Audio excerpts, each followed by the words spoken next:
Hi everyone, this is a pure MySQL PHP tutorial. I will teach you the basics of connecting, retrieving data, handling errors, and modifying data. So that will cover some SQL code and some SQL queries. Okay, let's start. Here I'm going to show the directory structure of MySQL, and we will create a couple of files here. I will create the first file and call it connect.php. I will come here, click on the folder called MySQL and save this as connect.php. Now here we will create a separate file and include with every page that we use. This is a lot easier to connect to your database. What we will do is type our include function and specify this file. I will create another file which is my main MySQL file with a code that I will show you all. Okay, so I have got my sql.php open. This is the PHP codes and we need the PHP tags and the same will connect to PHP. I will explain this include function in a minute. First, I will teach you how to connect to the database. If you don't know where you have it stored on your web server, then I suggest you check out an application called phpMyAdmin. It is a database interface PHP written program, or in other words, a script. Here, we will look at the inside of my database, my service. Rather, my server, my SQL server. It gives our table information, our database information, and information about my server, etc., etc. Although we don't need to know about it, this is a good start to a program if you are just starting to use a PHP MySQL or just MySQL in general. It is a good way to start interfacing with your database instead of using the command line to do things. Using command line could be difficult for the first timers. Okay, so what we see here are databases. I've got one called PHP Academy and I've got one called PHP Login, which I mentioned in another tutorial that I have created. The others are just standard. They are just for holding data. Don't delete them. All you need to do is create new databases. To do this, you have got a simple box here. We're just going to create databases.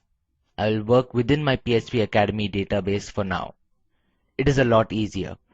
So it's creating a database now. It is simple. You type in the name and click on create. My PHP has already been created here, so I will use this one. Click on it and you can see that there are several tables inside. This is denoted by the symbol here when using phpMyAdmin. This is guestbook from my guestbook tutorial. Now I will create a new table on this database for the specifics of this tutorial and I shall call it people. The number of fields is quite important. You can't leave this blank. The number of fields on your table is for storing each column of data. For example, the first one, usually when you are dealing with records, you can have an ID which is a numerical value. So it is a number that is going to increment each time. It will allow you to reference your records being stored individually by the unique number. And usually set this to the primary key.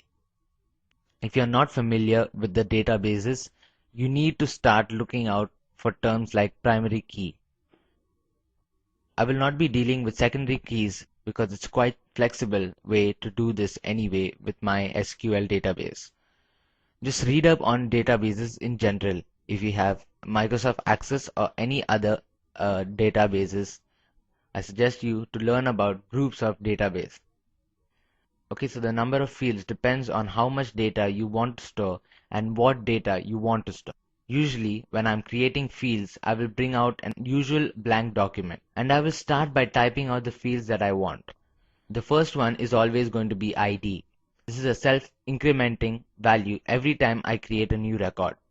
So it will be 1 for the first record, 2, 3, 4, and the data will be stored after this. it is a very useful field. Since my table is called people, I will store some data about people. So I will first type in the first name and then I will type in the last name and then the age and gender. We can leave it there for now to keep it simple. So here we can see that we have got 5 fields. I shall go back here and type in 5 and click go. It will also be great to see a pop-up here in a minute. Now you won't because we haven't created our field names yet. Okay, we have a standard here. There are a lot of options for these, but a field is a field name. So the first one is going to be ID. The type is the data type that you want to store in this field. Anything that goes into it must be added here to this data type. Varchar, which stands for variable characters, is quite common. It is a very useful one and it requires a length. We can have 25 characters long here, 50 characters long, or 100 characters long, or 1 character long. Actually, we are just storing the type and the length of the data stored. It helps in storing, for example, your first name. Let's say our field name here is first name and I have a varchar. There is no point in typing in 500 characters because we will be using unnecessary amount of data. A typical first name will be no more than 25 characters. Even if it is, it will not be more than 30 or 35 characters. But for now, I will store my first name as 20 to 25 characters and I will put 20 here. Our ID will be an integer because it is a number. It will be self-incrementing. This will be 1, 2, 3, 4, the amount of records we use. And we have some other options here. Now this here is primary key. We're going to select it and at extra we can see that we've got auto underscore increment. This is an auto increment. It will give this particular function. Whenever you enter a new record, this will also automatically go up. So here we have first name, we have last name, and again I will set this as 30. And what else do we have? We have age. And obviously this is an integer and we have gender. Okay. Now here instead of age, I will say date of birth.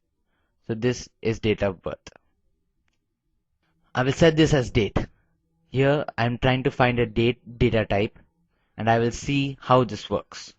So our length for date doesn't have to be set here. We have a standard format for this, so we don't have to worry about that. Now I will set the gender as varchar of character 1. Now we can store M for male and F for female. Okay, if we go across here, we can see that there are a lot of options. You can comment this yourself. You can remind yourself what this field does. But usually name your field name appropriately so you know what data you are saving. Okay, here I will click on save and you can see that people has appeared here.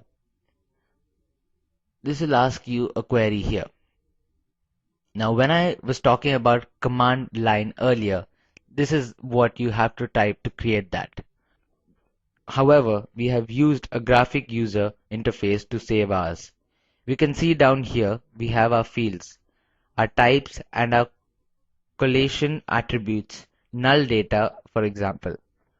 The default value that is stored as, say for example, if you had a field saying has the user registered or anything of your choice. You could use the default here too. For example, if I wanted to store everyone, I have registered here as male by default or female by default. I could type M or F here. And we have auto increment here and also some other data that we don't need to know about in this tutorial. Okay, here we have created our table and if you go in part 2 of this, I will show you how to insert some data and also how to retrieve this data from your database using PHP. Join me in part 2. This is Ivan Verki dubbing for the Spoken Tutorial project.